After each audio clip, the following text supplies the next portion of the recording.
نمبر د حسین رضی الله تعالی عنہ راغی، هغه پسې سوال جواب ولیږل.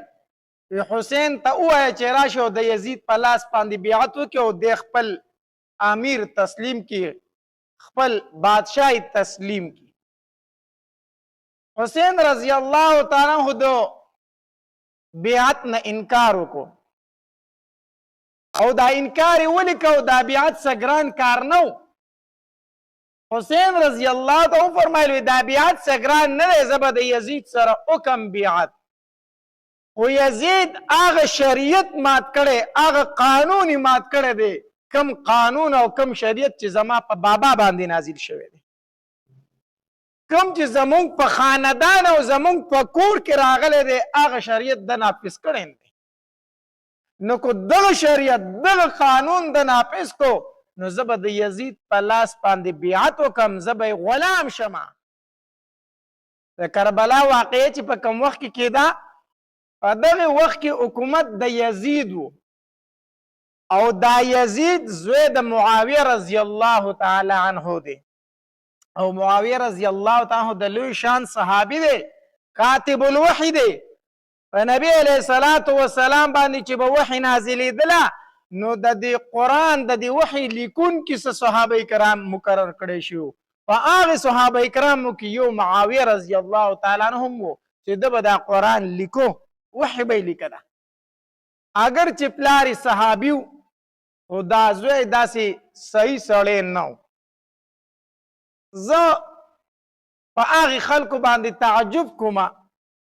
چې هغې د حسین رضی الله تعالی عنه په مقابله کې د یزید فضایل بیانوي. چېرته د نبی علیه الصلاة والسلام نوسې، چېرته د اهل بیتو نه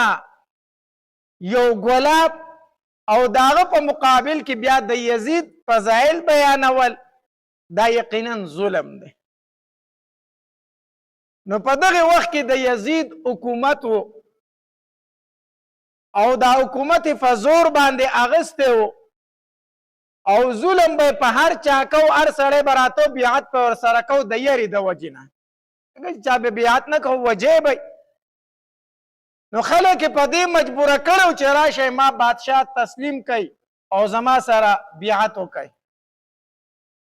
نمبر د حسین رضی الله تعالی عنہ راغی، هغه پسې سوال جواب ولیږل. حسین ته ووایه چې راشه او د یزید په لاس باندې بیعت وکړي او د خپل امیر تسلیم کړي، خپل بادشاہي تسلیم کړي. حسین رضی الله تعالی عنہ د بیعت نه انکار وکړو او دا انکار یې ولې کو؟ دا بیعت څه ګران کار نه و. حسین رضی الله تعالی عنہ فرمایلو دا بیعت څه ګران نه دی، زه به د یزید سره وکم بیعت. خو یزید هغه شریعت مات کړی، هغه قانون یې مات کړی دی، کم قانون او کم شریعت چې زما په بابا باندې نازل شوی دی، کم چې زمونږ په خاندان او زمونږ په کور کې راغلی دی، هغه شریعت د نافذ کړی دی. نو که دغه شریعت دغه قانون د نافذ کو، نو زه به د یزید په لاس باندې بیعت وکم، زه به غلام شمه. خو ده هغه قانون مات کړی دی، هغه کم څیزونه چې زما په پیغمبر باندې حرام شوي وو، کم څیزونه چې زما پیغمبر حرام ګرځولي وو، هغه ده په خپل قانون کې حلال ګرځولي دي. زما د بابا په شریعت کې شراب حرام وو، د په خپل قانون کې شراب حلال ګرځولي دي. زما د بابا په قانون کې زنا نه وه، د په حکومت کې زنا کیږي.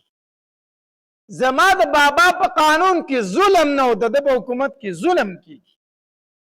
د دې وجې نه زه د یزید سره بیعت کولو ته تیار نه یم. نو دا جنگ شوی په څه باندې دی؟ دې باندې لږ سوچ وکړه.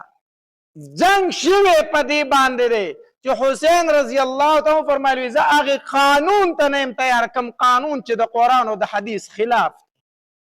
هغه قانون نه منم. شوی جنگ په دې دی. فلسفه د کربلا دا ده چې حسین رضی الله تعالی فرمایلي هغه قانون نه منم کم قانون چې د الله د قانون نه بغاوت کوي. مونږ په دې باندې نه سنیانو سوچ کړی دی او نه پې شیعاګانو سوچ کړی دی. شیعاګان خو چې 10 محرم شروع شي تورې جامې واغونده او بس ځان ته څپېړه ونیسه او ماتم کوه او هله هله هله هله بس دغه کوه. کربلا د واقع نه موږ ته دا پاتې شوي دي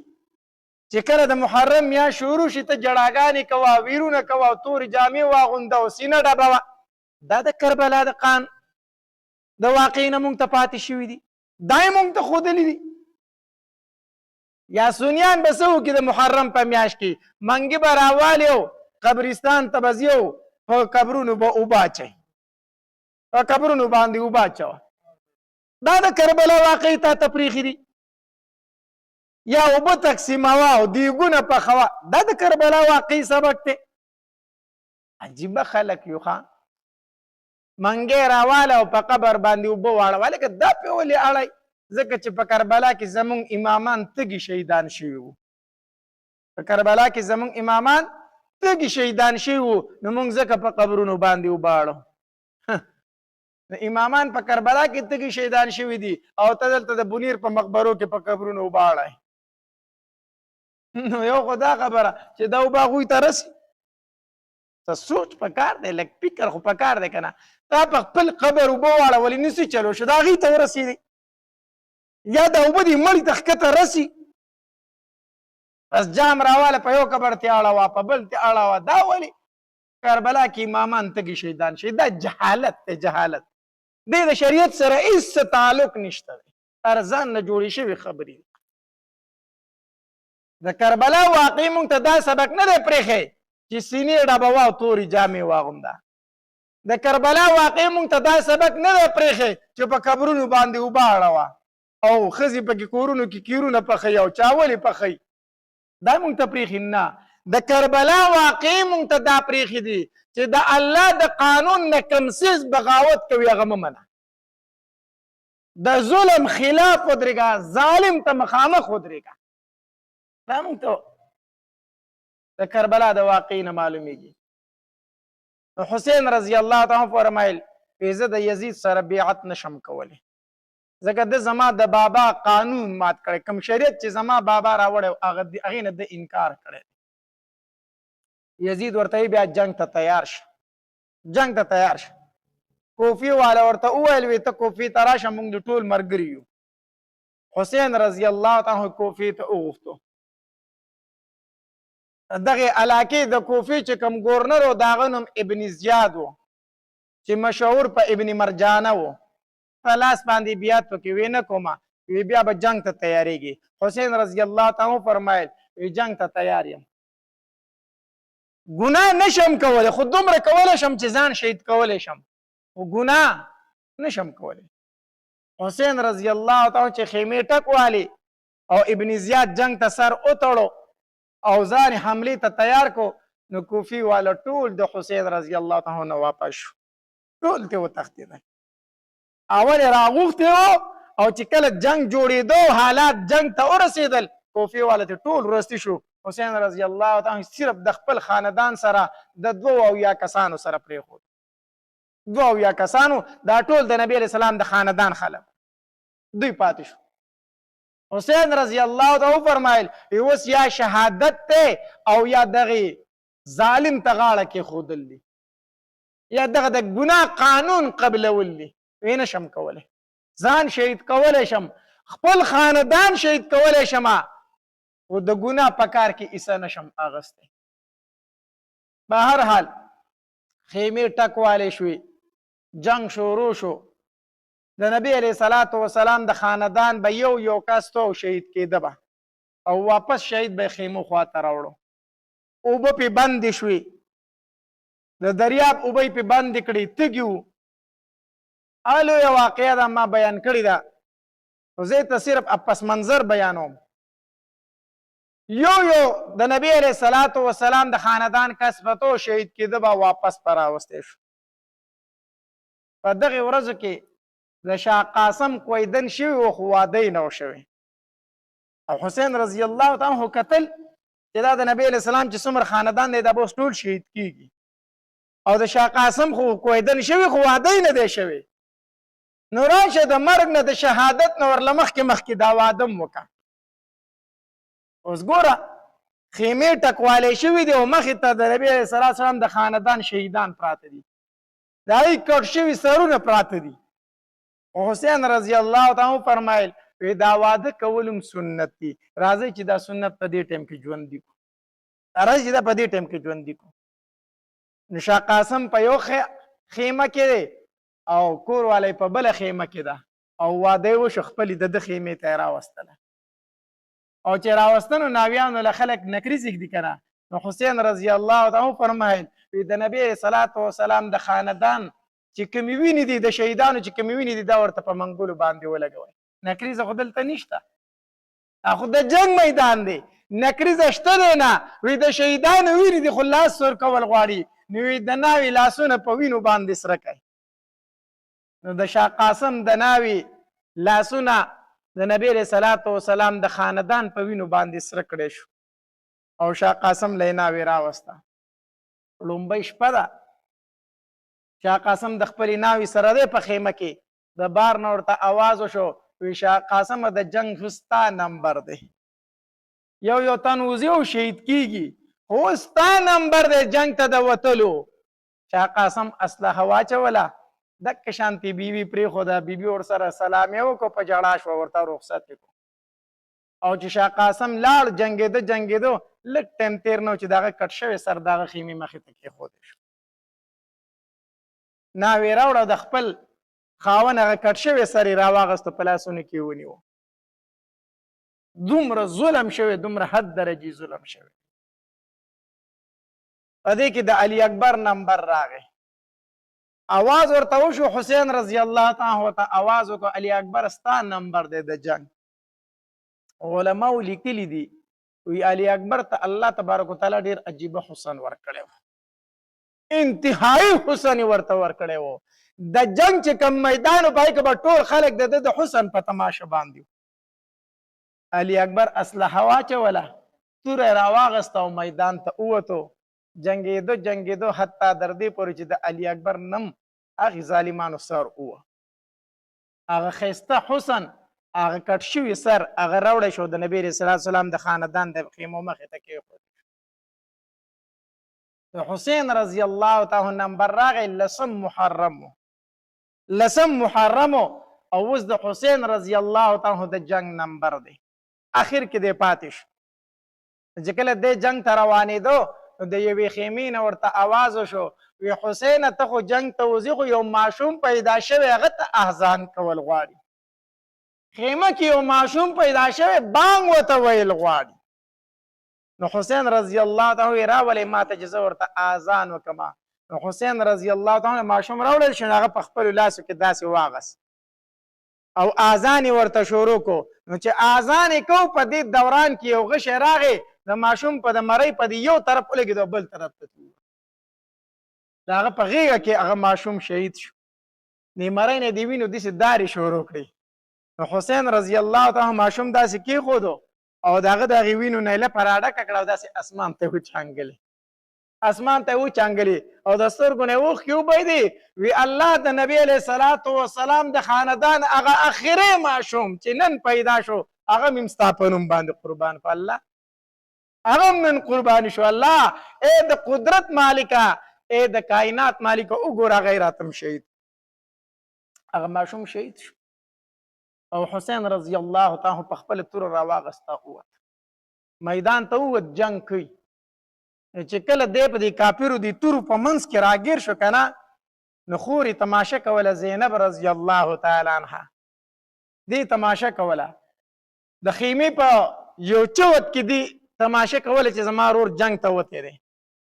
نو چې کله دی د تورو په دې منځ کې راګیر شو، دا کافر ته تاو شو، نو دا ناڅاپي د خیمې نه وارخطا راووت او چغه یې وواله. چې چغه یې وواله او د حسین رضی الله تعالی په خور نظر شو، نو د هغې تورو نه یې د کافرو نه په چل چل کې ځان راویستو او چې راغی زینب رضی الله تعالی ته ځان راورسو، د لاسه یې ونیوه او خیمې ته یې راوسته او تقریر یې ورته شروع کړو. وی خور یوه خبره زما واوره، او ته په خپل اختیار باندې نامحرم سړی ولیدې او په تا باندې د پردي سړي نظر پرېوته او دا ستا په اختیار کې نو الله ته به ګوره ته جواب ورکوې زه ذمهوار نه یم ترې خیمې نه ولې بار ته راوتې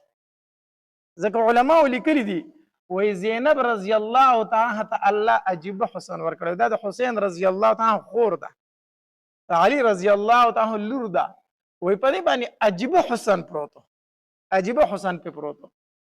نو حسین رضی الله تعالی ته وفرمایل وی خورې کو د نامحرم نظر در باندې پرېوتو او دا ستا په اختیار کې وه نو په ورځې د آخرت به خپل جواب په خپله ورکوي دې حالت ته وګورئ ښه د کربلا د واقعې نه موږ ته څه معلومیږي دې حالت ته وګوره د نبي علیه صلات وسلام د خاندان سرونه پراته دي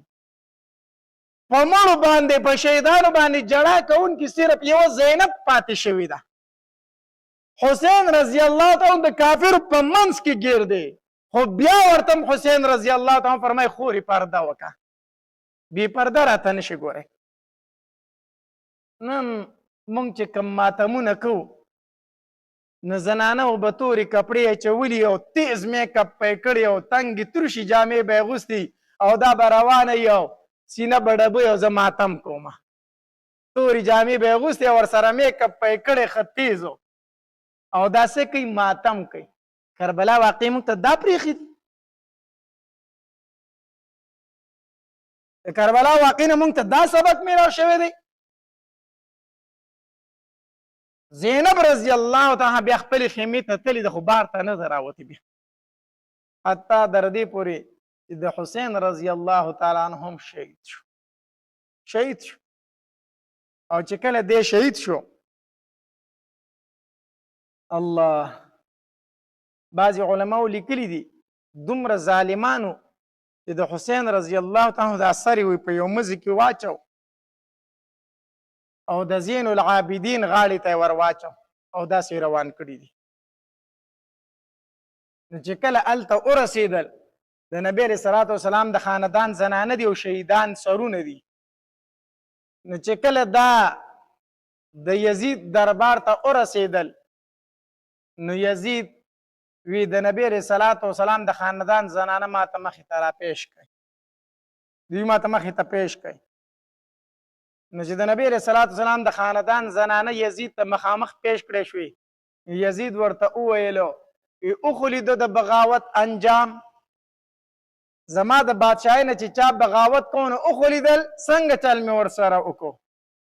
نو زینب رضی الله تعالی عنها ورته وفرمایل ای یزیده زه افسوس په تا باندې کومه چې میدان محشر وي او د قیامت ورځ وي او نبی علیه صلات وسلام ته پېښ شي او نبی علیه صلات وسلام درنه د خپلو بچو تپوس وکړي چې ته به څه جواب ورکړې زه حیرانه په دې ما چې ته به په میدان محشر کې زمونږ بابا ته څه جواب ورکړې چې ما حسین ولې شهید کړی دی نو دومره د درد او د غم وختو که نه چې روایتو کې راځي وایي د یزید د سترګو نه اوښکې روانې شي اواز یې بند شو حالانکې کړی هم دا کار خو چې بیا هم دې واقعي ته یې وکتل د دې خبرې جواب ورسره نه و چې زه به نبي علیه السلام ته څه جواب ورکوم نو د سترګو نه یې اوښکې روانې شوې په ژړا شو دومره دردناکه واقعه ده غمجنه واقعه ده حالانکې یو طرف ته چې هغې هم ځان ته مسلمانان وي او بل طرف ته چې هغې هم ځان ته څه وي مسلمانان وي یو طرف ته خو یقینا حقیقي مسلمانانو د نبي علیه صلات وسلام خاندانو خو هغې بل طرف هم ځان ته مسلمانان وي د اسلام دعوه یې کوله ته به اوس تعجب کوي چې مسلمان به مسلمان څنګه وجني دومره ظلم به څنګه کوي نو نن یې کوي که نه کوي ته چې دا ټوپک راوالې او دا کم کس ولي وی زما دشمن دی دا مسلمان یې کو کافر یې دا مسلمان نه ته چې په چا ډس کوې ولي یې ولې هغه کافر دی ستا مسلمان نه دی د دې وجې نه یو صحابي راغی او نبی علیه الصلاة والسلام ته وفرمایل چې د الله پاک پیغمبره د شریعت احکام خو ډیر زیات دي خو ته ماته یو داسې عمل وښیه چې زه هغه خپله مشغله وګرځوم او په هغې باندې همیشه عمل کوم. ماته یو خاصه وظیفه راکړه. نبی علیه الصلاة والسلام ورته وفرمایل ستا ژبه دې همیشه د الله په ذکر باندې لمده وي، همیشه د الله ذکر کوه. نو دې وجې نه علماو لیکلي دي دا ذکر داسې یو عبادت دی چې د دې دپاره نه د ټیم تعین شته دی او نه ورله اودس ضروري دی. داسې یو عمل دی چې ته هر ټیم کولی شي، په ملاسته یې کولی شي، په ناسته یې کولی شي، په ولاړه یې کولی شي، په اوداسه کې کولی شي، بیا اوداسه یې کولی شي، دکان کې ځان له کار کوي د الله ذکر کولی شي، په پټي کې کار کوي د الله ذکر کولی شي، زنانه دې کور پخلی کوي د الله ذکر کولی شي، ځایونه جارو کوي د الله ذکر کولی شي. دا یو داسې عبادت ته چې دا ته په هر ټایم کې کولی شي، دې دپاره مانع نشته دی. نو نبی علیہ الصلوۃ والسلام دغه صحابي ته فرمایي وي خپل ژبه همیشه د الله په ذکر باندې لمده وساته، همیشه لمده وساته. نو ذکر مونږ کې کوتاهي ډیره زیاته ده، ډیره زیاته ده. یا به د چا غیبت کو، یا به چرته لمس کو، یا به چرته په بل ګناه کې مبتلا یو او د الله ذکر په مشکله باندې مونږ کو. حالانکه حدیث مبارک کی راځي نبی علیہ الصلوۃ والسلام فرمای وی څلور څیزونه داسې دي چې دا چاته ورکړی شو کنه نو دته د دین او د دنیا ټولې ښېګړې ورکړی شي. صرف څلور څیزونه دي دا چې چاته میلاو شو د دین او د دنیا ټولې ښېګړې دته میلاو شوي. په هغې کې یو نبی علیه الصلاة والسلام فرمایي وی هغه ژبه چې کومه د الله په ذکر باندې مشغوله وي، هغه ژبه چې په هغې باندې د الله ذکر کېږي. دویم نبی علیه الصلاة والسلام فرمایي شکرګزار زړه، داسې زړه دی چې هر ټایم د الله شکر وباسي. او دریم نبی علیہ الصلوۃ والسلام فرمایي داسې بدن چې هغه مشقت تکلیف برداشت کوونکی دی، لږ لږ تکلیف سره چغې نه وي، تکلیف برداشت کوي. او څلورم نبی علیہ الصلوۃ والسلام فرمایي نیک عمله بیبي چې هغه د خاوند په مال کې او دا ښځه په خپل ځان کې خیانت نه کوي، کو خاوند موجود وي او کو موجود نه وي، دا خپل ځان د خاون امانت ګڼي. نو نبی علیہ السلام فرمایي دا څلور څیزونه چې چاته میلو شو کنه دته د دنیا او د آخرت د دین او د دنیا ټولې ښېګړې میلو شي. په هغې کې یو نبی علیہ السلام څه شی ذکر کړی؟ داسې ژبه چې د الله په ذکر سره مشغوله وي، د الله په ذکر سره مشغوله وي.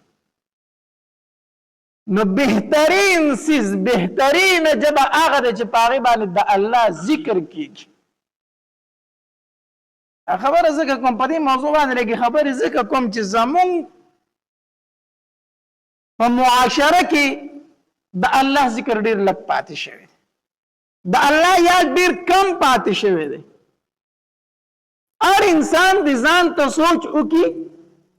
زه سحر را پاسېدلی ومه ماښام شو شپه شوله کټ ته وختم اوده کېږمه، دې ځان سره حساب وکړي د سحر نواله تر دې شپې پورې ما په دې ژبه باندې د الله ذکر څومره کړی دی، په دې مې کنځلې څومره کړي دي، په دې مې غیبت څومره کړی دی، په دې مې چغلۍ څومره کړي دي، په دې مې لمسې څومره کړي دي، په دې ژبه باندې د دوو تنو جنګول ما څومره کړي دي. هر انسان دې سوچ وکړي که نه، بیا به هر تن ته په خپله پته ولګي چې زه په دې ژبه باندې د الله ذکر څومره کوم، څومره زه په دې ژبه د الله ذکر کوم. هر سړی دې د ځان سره حساب وکړي.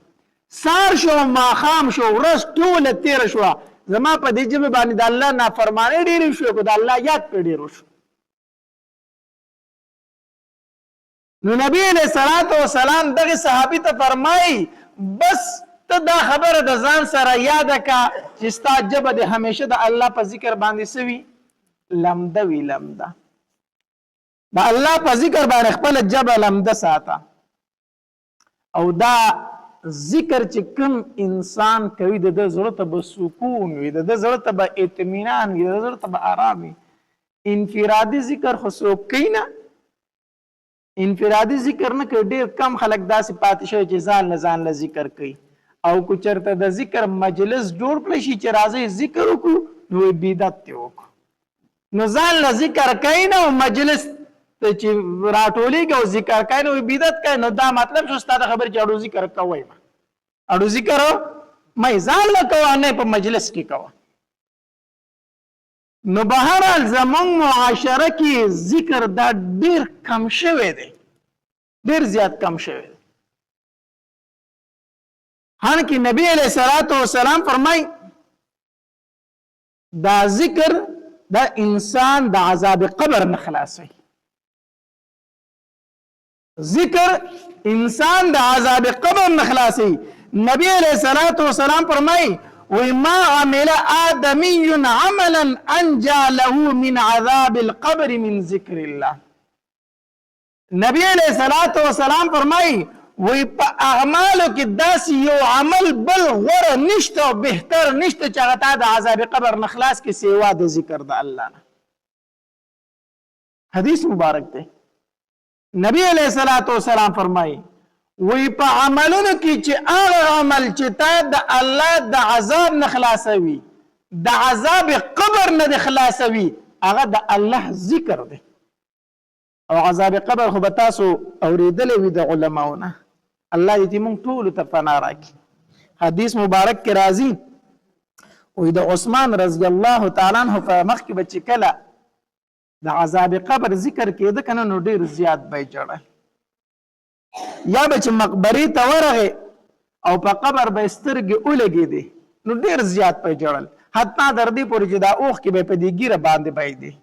نو چا ته یې تپوس وکړو عثمانه د جنت ذکر کیږي د جهنم ذکر کیږي دومره نه جاړي خو چې کله مقبرې ته راشي او قبرستان ویني او قبر ویني بیا ډېر جاړي او د جهنم ذکر چې کیږي دومره نه جاړي دا ولې عثمان رضی الله تعالی ته وفرمایل وی دا قبر چې ده کنه دا د آخرت د پوړو نه اولنۍ پوړی ده دا قبر کو په دې منزل کې ته کامیاب شوې خو وروسته نورو منزلونو کې به هم کامیاب شوې خو که د قبر په دې منزل کې ناکامه شوې وروسته بیا ناکامي او ناکامي ده بیا خو کامیابي نشته دی دیو جن نبی علیہ الصلوۃ والسلام به فرمایل وی ما ته دا یره ده کنه چې تاسو به د خپل مړي د پن نه کوئ کنه ما به الله تبارک وتعالی ته فرمایلی و چې تاسو ته د عذاب قبر ښودلی وي خو تاسو به خپل مړي بیا د پن نه کوئ او نبی علیہ الصلوۃ والسلام فرمایل وی دې سارو باندې عذاب قبر نشته دی او چېرته په دوی باندې عذاب قبر وي په دې ځناور باندې کنه تاسو به دوی نه یو سی غوښه هم نه وخوړلی دې سارو بر سره غوښه نه وراغلی او چېرته دوی ته پته وي چې په موږ باندې عذاب قبر شته دی دیو جن نبی علیہ الصلوۃ والسلام به فرمایل وی القبر روضة من ریاض الجنه او حفرة من حفر النيران نبی علیہ الصلوۃ والسلام به فرمایل وی دا قبر چې دی کنه دا د خاورو یو ډیره کې مې حسابوي دا د خاورو یو سله مې حسابوي دا خو د جنت د باغچو یو باغچه ده یا د جهنم د کندو یو بدترینه کنده ده یو بدترینه کنده ده حدیث مبارک کې راځي نبی علیہ الصلوۃ والسلام فرمایي وی کله چې نیکمل انسان په دې قبر کې کېښودی شي نیکمل انسان په کې کېښودی شي دا قبر ورته وایي وی زما په شا زما په ملا چې څومره خلک ګرځېدل که نه په هغې ټولو کې ما ته تخ وخت وي او ما وی چې ته به کله زما غېږې له راځې نن زما غېږې له رالې ته ګوره زه ستا سره څومره ښه سلوک کومه حدیث مبارک کې راځي وی د جنت بستره ورته وغوړولی شي د برې نه اواز وشي البسوه من الجنه وافرشوه من الجنه وافتحوا له بابا من ابواب الجنه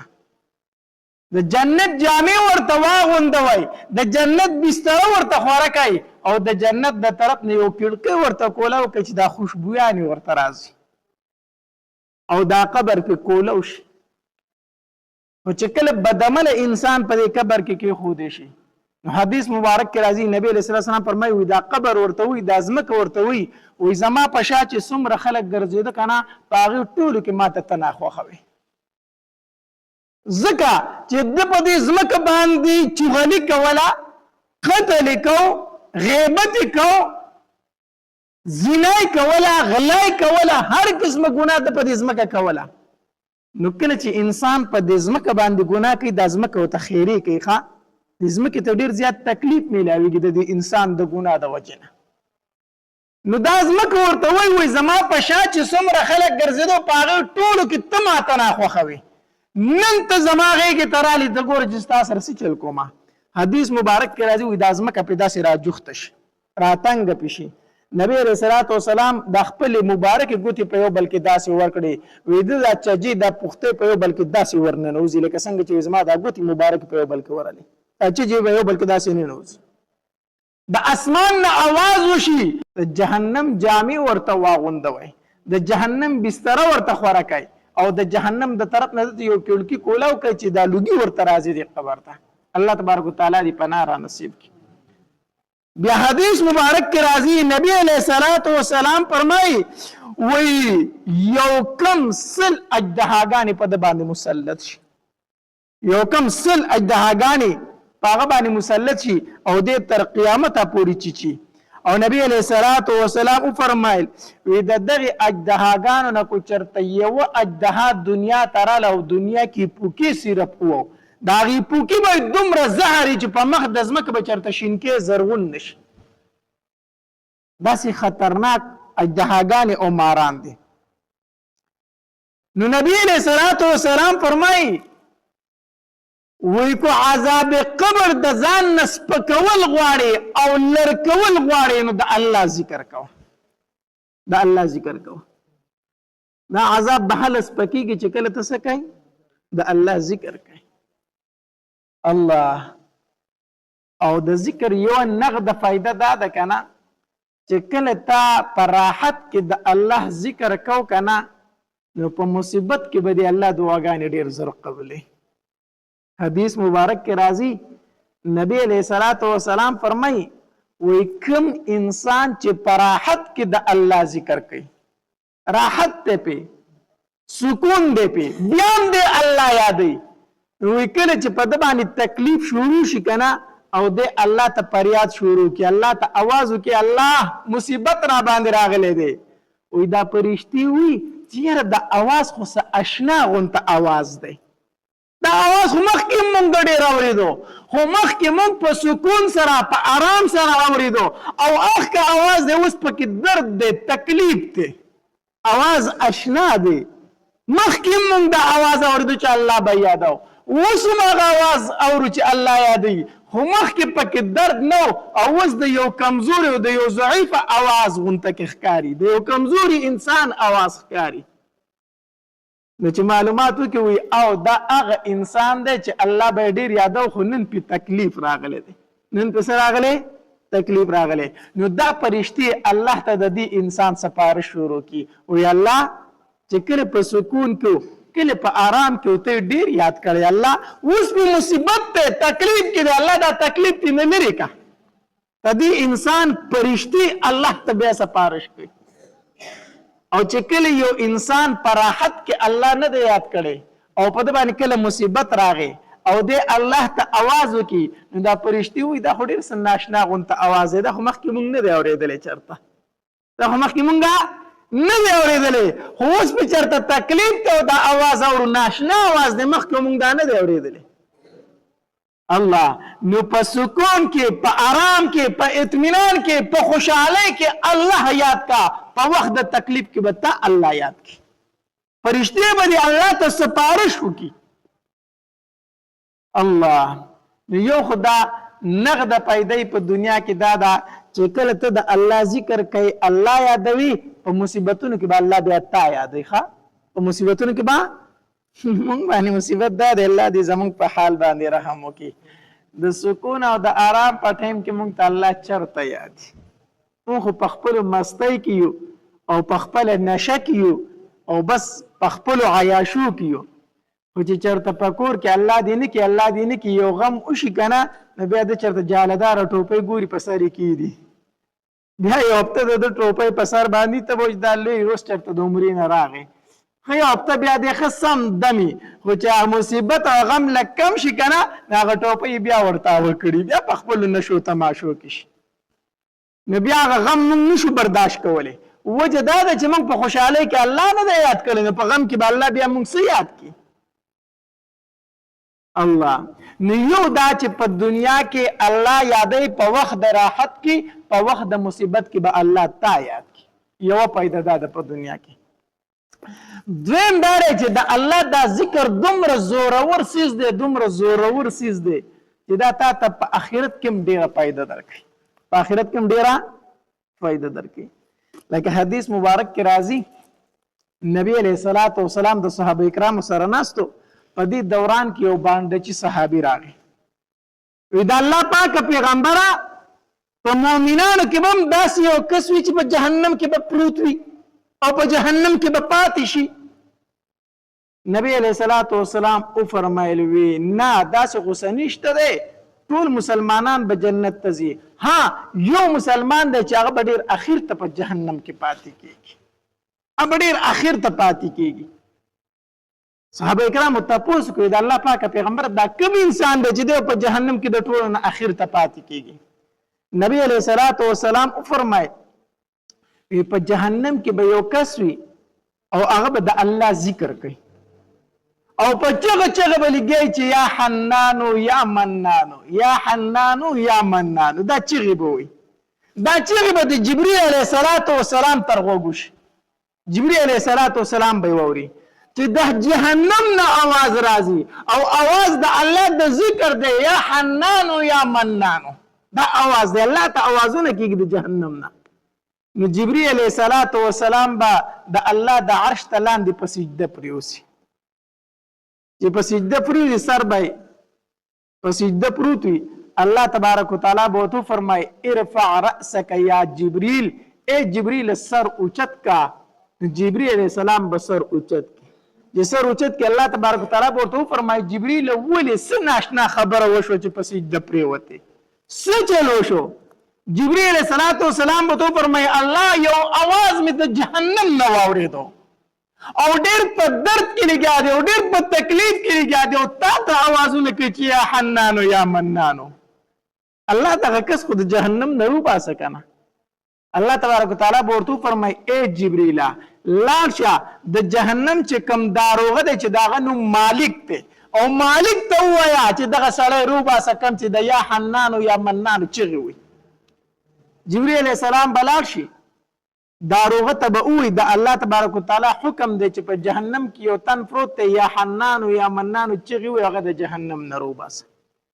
مالک په وایي ټیک ته د جهنم چې کم داروغه دی دی به لاړ شي جهنم ته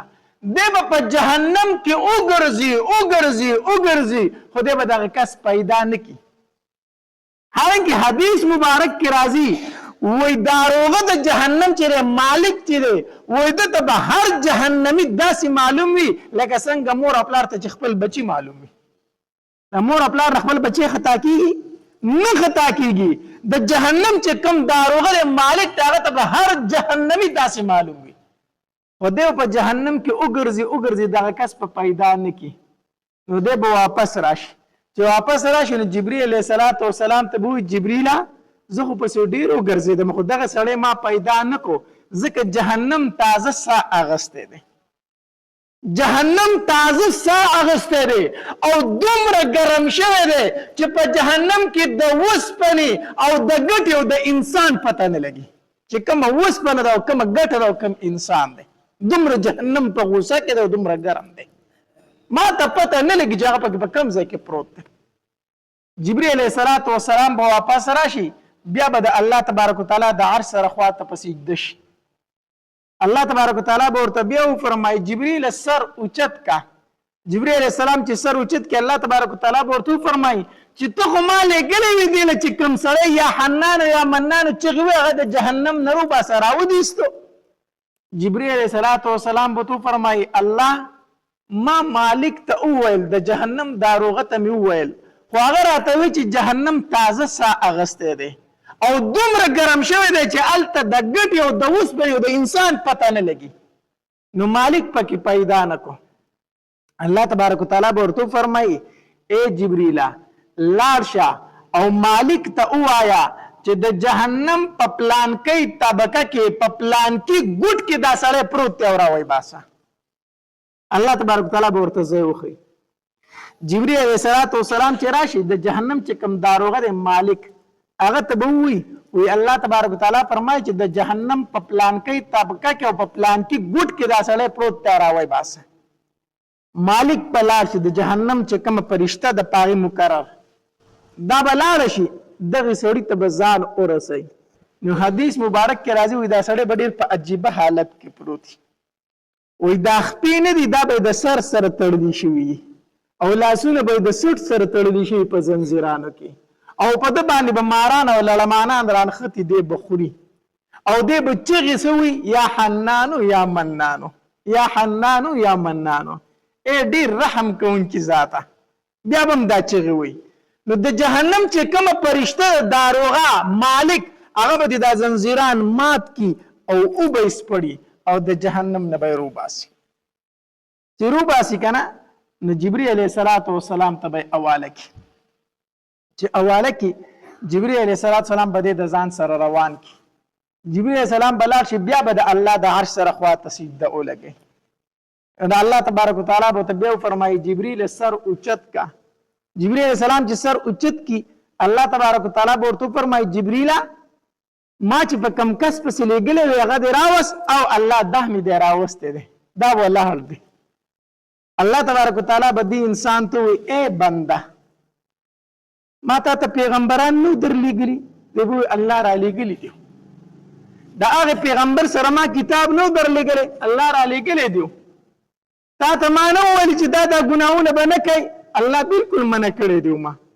بیا هم ته هغه ګناهونه کړي که نه الله ما بیا هم هغه ګناهونه کړي. الله پیغمبران دې رالیږلي وو کتابونه دې رالیږلي وو د ګناهونو نه دې منع کړي وو خو الله د هغې باوجود ما ګناهونه کړي دي. دی به اقرار وکړي خو بیا به هم دی وایي چې الله یقینا زه ډېر مجرم یم ما ډېر ګناهونه کړي خو الله بیا هم ستا د رحمت نه ناامیده نه وم ځکه مې چغې والې چې یا حنانو یا منانو الله بیا هم ستا د رحمت نه ناامیده نه وم. الله تبارک وتعالی به وفرمایي ای فرشتو تاسو هم ګواه شئ چې د کوم زما د رحمت امید ساتلی دی په دغې رحمت سره ما دی معاف کو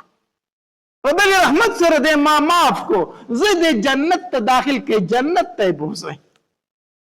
الله تبارک دا اخري جهنمي دی ښه دا به د ټول نه اخر د مسلمانانو نه په جهنم کې پاتې شوي خو دی به هم هلته د الله ذکر کوي څه به وایي یا حنانو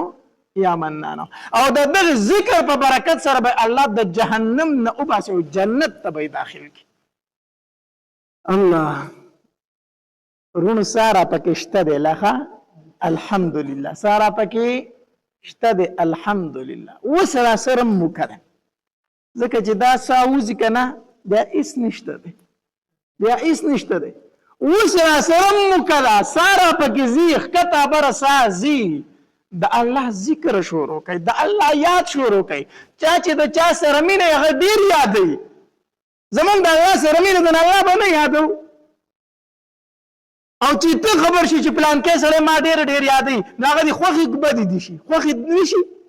نو الله تبارک وتعالی چې ته ډېر ډېر یادوي نو د الله به خوښ شي که خوښ پی نه شي الله به بیا ډېر خوښ شي. د الله ذکر ډېر کوئ او کومه خبره چې په ژبه باندې زیاته کېږي نو دا قرارې په زړه کې نیسي قرارې په څه کې نیسي نو په دې ژبه باندې ځان له د شپې راپاسه د تهجدو په ټیم کې او ځان له په توره شپه کې په یو ګوټ کې کښېنه او الله الله وایه الله الله او داسې وایه چې د اواز دې زړه ته کوزه وه د اواز دې زړه ته کوزه وه ګوره چې دا الله دا نوم ستا په زړه کې قرارې نیسي که نه نیسي. الله دې زموږ په حال باندې رحم وکړي. چېرته به چېرته زما داسې به ډېر کم کسانې چې د شپې دې جومات ته راغلي او دلته ځان له په دې ګوټ کې ناست او د الله ذکر یې شروع کړی ډېر کم به داسې که نه ډېر کم به داسې چې د شپې پاسېدلی او راغلی د هغې جومات په دې ګوټ کې ځان له ناست او الله ته په جلا شوی د الله ذکر یې شروع کړی او الله ته چغې وایي چې الله الله الله الله الله دې زموږ په حال رحم وکړي. یقین وکړه زموږ د معاشرې نه ذکر پاک ختم شوی دی. ذکر پکې د سره څوک عبادت نه حسابوي چې دا ذکر هم یو عبادت دی. ذکر شروع کړئ. دا تسبیح راوالی د دې یو برکت دی، ځکه چې دا در سره په لاس کې بې اختیاره به د الله ذکر کوي. د دې یو برکت دی. داسې ریاکاري نه ده چې ریاکاري ده، دې کې ریاکاري نشته دی. دا تسبیح چې در سره ته به بې اختیاره داسې الله الله الحمدلله سبحان الله الله اکبر دا به وایي، عادت د سړي جوړ شي. بیا نو د الله ذکر کوئ. د دې ډېرې زیاتې پیدې دي، په دنیا کې هم پیدې دي، په آخرت کې هم پیدې دي. په وخت د خوشحالۍ کې الله یاد کوي، په وخت د مصیبت کې به الله مونږ یاد کوي. الله تبارک وتعالی د عمل کولو توفیق را نصیب کړي. داسې ښایسته بیانات اورېدلو دپاره زموږ د یوټیوب چینل واجد اسلامیک سټوډیو سبسکرایب کړئ. په دې به تاسو ته انشاءالله العزیز ښایسته ښایسته واقعګانې او بیانات میلاویږي، او د ګنټې د نشان د سره کلک کړئ چې تاسو ته آینده نوې نوې ویډیوګانې مخې ته راځي، او د خپلو ملګرو سره لازم د ثواب په نیت باندې شریک کړئ. وسلام. ډېره ډېره مننه.